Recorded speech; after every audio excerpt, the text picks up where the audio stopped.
United Nations Refugee Agency has launched a major funds drive for refugee support in Africa in the wake of diminishing donor funds. The campaign, dubbed Luquluqu, is scheduled to run in 6 African countries and is centered on the African philosophy of Ubuntu or Ujamaa. The continent has 20.2 million displaced people, and Kenya is host to nearly 500,000 of this. Well, to help us understand more about the Luquluqu campaign, and I have the head of private sector partnership in Africa at UNHCR, Madam Nida Jehuhuya. Welcome to KTN News Center. Talk to us more about this Luquluqu campaign. What is the idea behind it? Thanks, Michelle, for hosting us this morning. So Luquluqu really, the word is basically a non-word that encapsulates the essence, as you mentioned, of Ujamaa and Ubuntu. And is really a borderless movement that is seeking to bring the best of us. Right. You, everybody else watching us, all our viewers, together, in the spirit of togetherness to elevate the conversation around the displaced on the continent. Right. You talked about, fundraising. It is a key part of it. Why?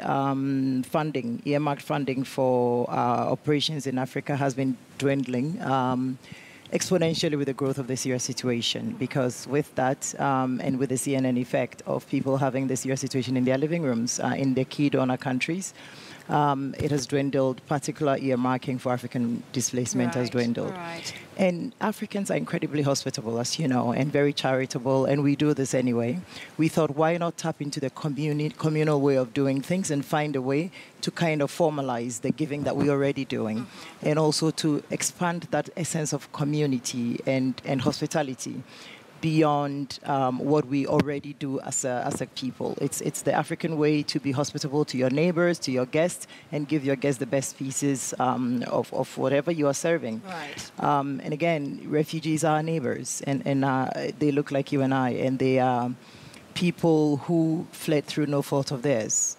Essentially, they are women and children. And if they had been here just before flight, the week before, the year before, to say, as tourists or as traders or as guests, we would receive them with open arms.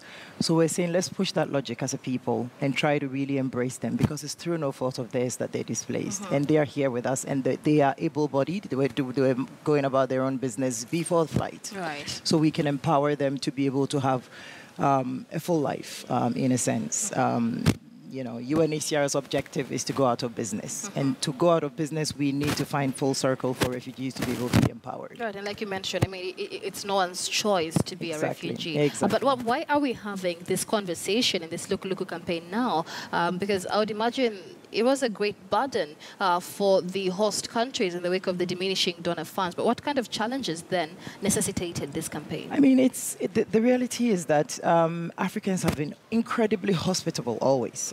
Kenya particularly, hosting several thousands of refugees. Right. Kenya is number 10 in the world in terms of hosting, and the 4th country in Africa to host the largest refugee population. 500,000. Yeah, almost 500,000, absolutely. Uganda is number 1, Ethiopia, DRC, and then Kenya. So African countries are incredibly hospitable to refugees. Right.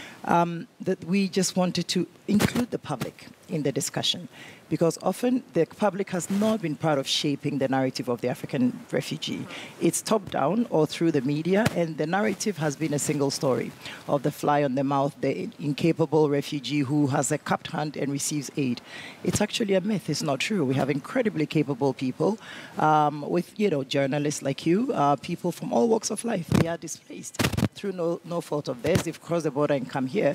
And we're saying, let's look at that and move away from the single story. As Chimamanda Adichie, I found that very powerful on TED Talks.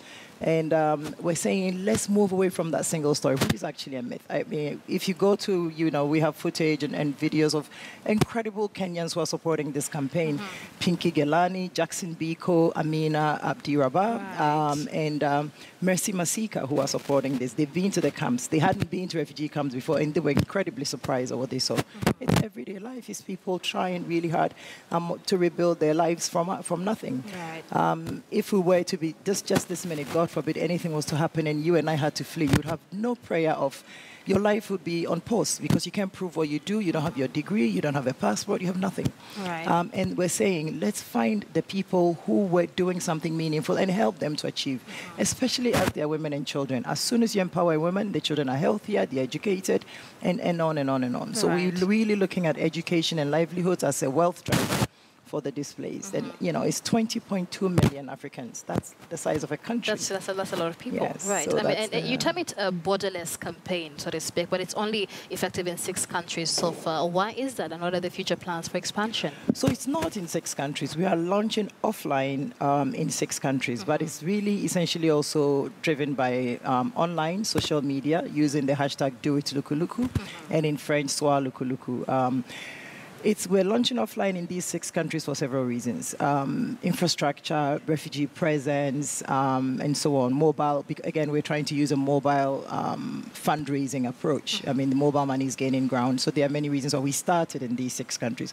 But we're going to go into, the objective is 54 African countries, and to go to every African capital and launch Luquluqu. But we're starting with these ones.